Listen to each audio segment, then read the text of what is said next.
Bab 86, Rencana Syifa membantu Ilham. Sementara itu mendengar kabar jika calon mertua akan datang, Dokter Akira meminta Ustadz Gala untuk tak perlu repot mencarikan taksi online karena Akira akan menjemput langsung kedua orang tua Ustadz Gala di desa besok. Mereka tengah mengobrol di ruang UKS, masih menjaga jarak, masih saling terbuka. Kenapa harus mencari taksi online? Biar supir kami yang menjemput Abi sama uminya Mas Gala. Tapi saya nggak mau merepotkan Dokter Akira. Nggak repot Mas Gala. Lagian sebentar lagi orang tua Mas Gala akan jadi orang tuaku. Jadi udah sewajarnya aku memberi perhatian lebih juga. Karena mereka udah melahirkan calon imamku. Ucap Akira bersemu merah. Cintanya juga mulai bersinar di hatinya.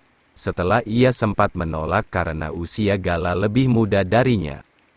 Gala tersenyum, setiap kali bicara dengan Akira, Gala selalu menundukkan pandangannya, sama halnya seperti Ilhan. Saya masih nggak ngangka jika kamu menerima perasaan saya, Akira, padahal saya hanya dari keluarga biasa. Mas kenapa masih merendahkan diri begini? Biar gimana pun, Mas tetaplah calon imamku. Jadi Mas nggak usah mengkhawatirkan apapun. Mas tahu nggak, Ayah itu suka banget sama Mas Gala. Selama ini Ayah cuma mau ngetes kesungguhan Mas Gala, dan ternyata Mas Gala orang yang gigih juga. Kami mungkin diberi kelebihan rezeki oleh Allah, tapi kami juga mengerti kalau derajat manusia sama di mata Allah, Mas. Alhamdulillah, pokoknya soal orang tua saya udah mengatasinya kok. Besok mereka akan datang dengan taksi online karena yang punya taksi juga tetangga kami di kampung. Begitu ya? Ya udah aku ikut Mas Gala aja, apapun itu demi kelancaran hubungan kita Mas. Makasih Akira, ya udah saya kejujukan lagi, semangat kerjanya, saya sangat menyayangi kamu, ucap Gala dengan sumringah sehingga membuat hati Gala menghangat. Saya juga sangat menyayangi Mas Gala, sahutan Akira membuat Gala makin menghangat. Saya kejujukan lagi ya, saya hanya mau memberitahu itu. Assalamualaikum. Waalaikumsalam, sahut Akira sehingga keduanya saling tersipu malu saat ini. Ketika Ustadz Gala pergi, entah kenapa rasanya Akira ingin berteriak saking bahagianya. Ustadz berondong yang sempat ia ragukan, akhirnya malah membuatnya tak bisa berhenti memikirkan pesonanya. Santai Akira, masih belum halal, sedikit lagi menuju halal hehe, monolog Akira sumringah, rasanya hatinya menghangat bagai bunga mekar yang menghiasi taman surgawi, sebahagia itu seindah itu, cinta yang dilakukan tanpa pacaran dan karena Allah. Ustadz Gala memilih izin sejenak dari pondok untuk mengurus pernikahan mereka, karena berpikir tak enak juga ujuk-ujuk mengajak kedua orang tuanya ke jujukan. Ia bersiap setelah pamitan dengan Akira dan pengurus pondok untuk ke kefayamnya selama beberapa hari. Ya udah, aku ikutin aja apa menurut Mas Gala baik. Semangat Mas, aku tunggu lamaran Mas sama kedua orang tuanya Mas Gala. Harap Akira begitu sumringah karena sebentar lagi gadis itu akan segera mengakhiri masa lajangnya. Sementara itu, Ilham tengah mengajar siang ini. Sementara Syifa tengah mencuci pakaiannya di toilet. Gadis itu jika sedang malas ya malas, jika sedang rajin ya rajin. Sehingga sepulangnya Ilham ke jujukan, tampak Syifa tengah mengangkat ember berisi cucian penuh. Masih mencuci dengan tangan dan Syifa tak pernah mempermasalahkan hal itu. Adek, jangan angkat yang berat-berat sayang, ini berat loh. Aku kuat kok Mas, lagian suntuk mau ngapain? Ya udah biar Mas yang jemur pakaiannya adek istirahat ya. Iya Mas. Setelah itu Ilha, ganti membantu menjemur pakaian yang sudah Syifa cuci di jemuran besi depan jujukan. Sementara Ilham menjemur pakaian, Syifa memilih menyiapkan makan siang mereka. Ada ikan lele, sambal terasi, tahu, tempe dan sayur asam. Syifa jadi ikut terbawa makanan barokah di pondok. Ya, tahu dan tempe disertai sambal yang menggugah selera. Tak lama Ilham kembali masuk karena sudah menyelesaikan menjemur pakaian. Menyusul Siva setelah mengganti pakaiannya. Makan lagi. Tadi sudah dibuatkan sarapan pagi, sekarang dibuatkan makan siang. Bisa-bisa tubuh Ilham jadi melar. Ya Allah, rajinnya istriku udah jadi feminim ya sekarang, hehe. Aku kan feminim, buktinya aku kalau dandan, wajahku nggak kalah sama artis Korea. Siapa artisnya? Korea terus sih, padahal adek mirip penyanyi itu loh. Siapa? Lyodra, BCL. Nah, adek mirip BCL alias, belum cebok udah lari, hehe, kelakar Ilham. Siva yang awalnya sumringah jadi kesal karena Ilham begitu senang menggodanya, namun ikut tertawa juga akhirnya. Oke, aku mirip BCL, kalau Mas mirip Primus. Apa Primus? Pria muka hehehe. Plak, Ilham tergelak senang hingga tangannya memukul lengan Siva. Siva jadi kesal, mengelus lengannya yang panas setelah tangan halus Ilham menepuknya. Kirain hanya wanita saja yang suka refleks memukul jika sedang senang. Rupanya pria juga demikian, jadi satu tangannya menutup mulutnya, satu tangannya lagi melayang kemana-mana. Ish, sakit Ferguson, liri Siva. Biarin Esmeralda, sahut Ilham. Apa sih, absurd banget kita, hehe. Udah makan dulu, Mas. Iya, sayang. Mas Gala sama Akira sebentar lagi akan nyusul kita loh. Alhamdulillah, cepat juga Mas Gala. Tapi bagus sih, aku juga udah nggak pernah mimpi dikejar ular lagi. Jadi menurut adek, ular yang dalam mimpi adek itu Mas Gala? Karena Mas Gala ada dalam mimpiku saat itu. Oh, alhamdulillah. Makanya Mas dukung habis-habisan hubungan Dokter Akira sama Ustadz Gala karena Mas nggak mau ada lelaki yang suka sama adek, cukup Mas aja.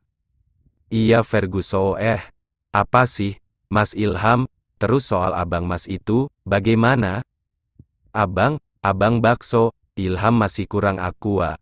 Bukan, Mas Azlan itu, jadi kalian ketemu hari ini? Nggak mau, ya udah, tapi aku pikir lagi sih. Coba Mas ajak bicara aja, dia temui dia Mas. Kenapa begitu sayang? Bisa jadikan, dia sangat merindukan adiknya. Iya emang sih aku nggak pernah merasakan punya adik atau kakak karena aku anak tunggal. Tapi Dina, aku dekat banget sama dia. Dan mungkin aja Mas Azlan itu merasa lebih hidup dan lebih bersemangat setelah mengenal Mas. Jadi adek nggak masalah kalau hari ini Mas ketemu Mas Azlan lagi? Dan misalnya dia minta Mas nginep atau maksa Mas lagi, Mas bisa ajak dia ke Ponpes. Mas bisa temani dia, pinjam kamar tamu dulu. Setidaknya buatlah dia merasakan apa yang sudah lama dia impikan, Mas. Karena dia melihat almarhum adiknya di diri Mas, kalian mirip. Itu kenapa Mas Azlan sangat terobsesi sama Mas. Aku mikir lagi. Orang yang kurang perhatian seperti dia harusnya bukannya kita jauhi Mas, tapi kita rangkul. Sebenarnya apa yang Mas Azlan mau itu sederhana. Dia mau mendapat perhatian yang sama dari Mas karena Mas dianggapnya adik. Saking sayangnya dia sama adiknya, Mas diminta tinggal sama dia. Maksudnya memang gak jahat, hanya saja caranya yang salah. Karena mungkin dia kayak nggak ngangka bisa bertemu adiknya meski lewat seorang Mas Ilham. Aku udah save nomor dia, kalau ada apa-apa, cepat hubungi aku. Beberapa teman sensei, guru karate, dan murid karate udah aku hubungi. Mereka tergabung dalam tim, ada sekitar 10 orang dan semuanya sudah sabuk hitam. Jadi kalau ada apa-apa mereka siap menolong Mas. Ya Allah. Mas nggak ngangka kalau adek sampai mikirin hal ini. Percayalah, selama aku bersama Mas, nggak akan aku biarkan orang lain menyakiti Mas. Karena aku sayang banget sama Mas. Mas segalanya bagiku, ucap Siva seraya mencium pipi Ilham. Makasih ya dek, udah bikin Mas tenang. Karena jujur Mas was-was banget, karena Mas Azlan terbilang nekat. Jaga diri ya, Mas. Tenang aja Mas, nggak sendiri kok, jadi usahakan bersikaplah senetral mungkin, supaya semua berjalan baik. Iya dek. Setelah mendapat kepercayaan dari Syifa, Ilham bersiap lagi menuju ke kediaman Azlan saat ini. Syifa juga meminta para teman seperguruannya untuk bersiap jika terjadi sesuatu. Ilham bersiap saat ini, setelah itu berpamitan dengan Syifa. Syifa berharap semuanya berjalan dengan lancar, meski ada rasa takut yang menyeruak. Namun masalah seperti ini tak bisa dibiarkan berlarut, jika didiamkan juga tak baik sehingga harus dicari celah untuk mencari solusi terbaik. Mas berangkat ya sayang? Iya, jaga diri ya, Mas.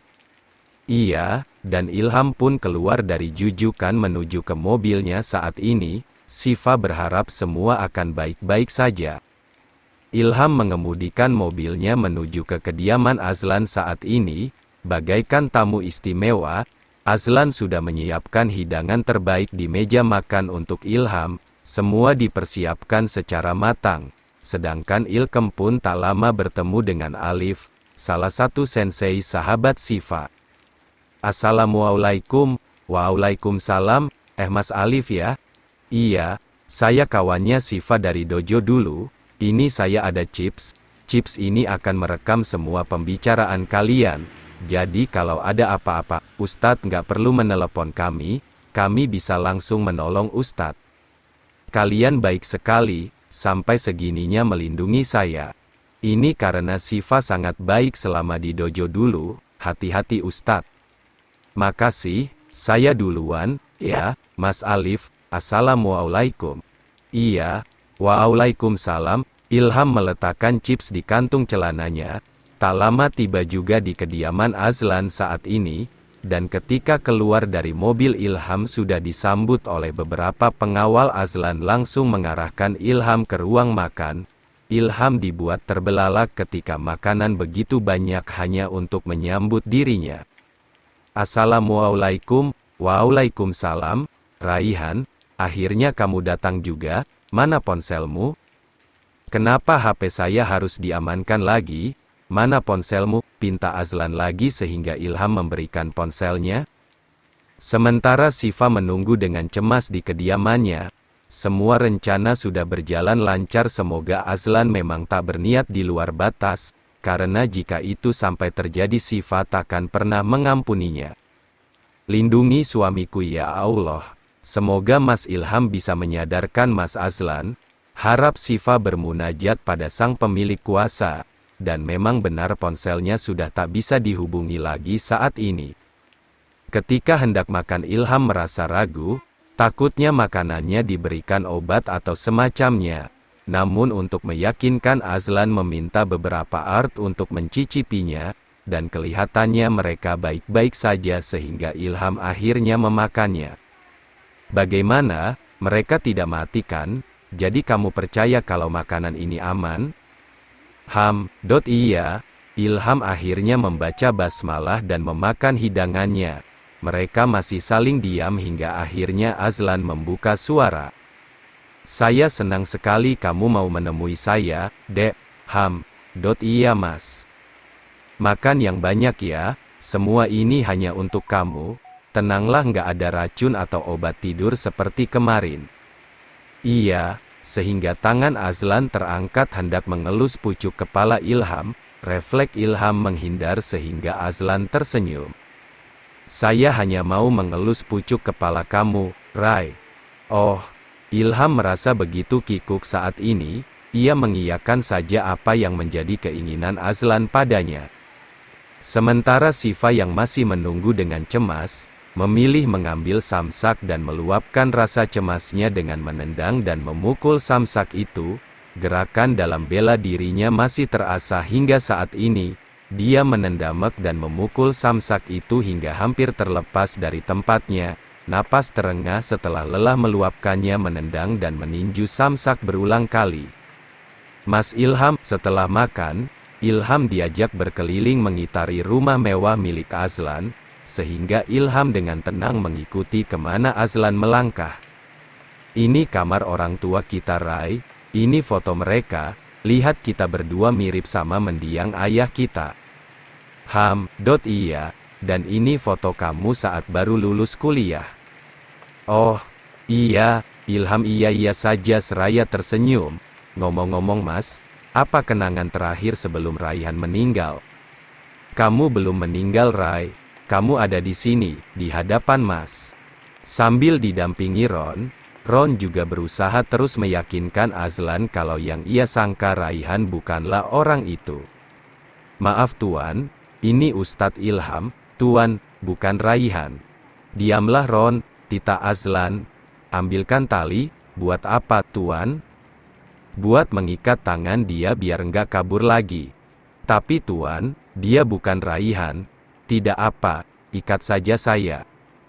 Hah, apa? Ron tak menyangka, apa yang Ilham rencanakan sebenarnya.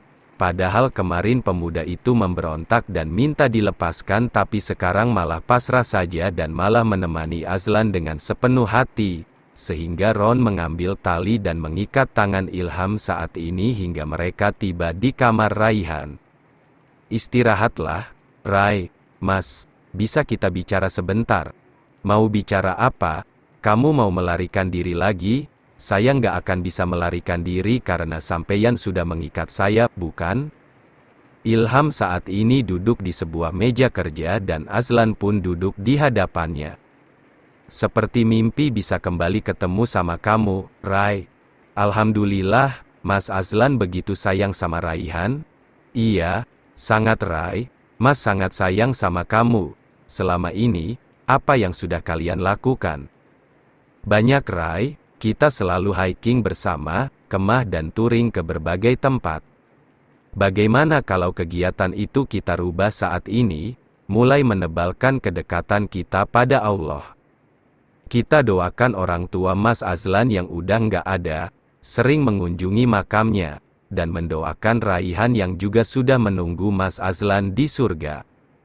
Mereka udah menunggu tapi karena Mas Azlan masih di sini bersama saya, kita doakan saja mereka. Bagaimana, Mas? Saya juga punya istri yang sedang mengandung, istri saya hamil kembar 3. Apa Mas Azlan mau menjadi om untuk mereka? Mas Azlan gak sendiri kok. Ada saya, pengawal, kami semua keluarga. Jadi, berhentilah meratapi hidup Mas. Mas nggak mau menikah memangnya? Mau, soal kedekatan pada Allah, bagaimana caranya, Rai? Caranya dengan menerima ketentuannya, Mas mau saya bimbing? Tentu saja mau, Rai. Alhamdulillah, bisa amal soli. Ambilkan Al-Quran di dalam tas saya sulit mengambilnya karena tangan saya terikat. Ron, ambilkan Al-Quran di dalam tas Raihan, ini Ustadz. Al-Quran ini untuk Mas Azlan.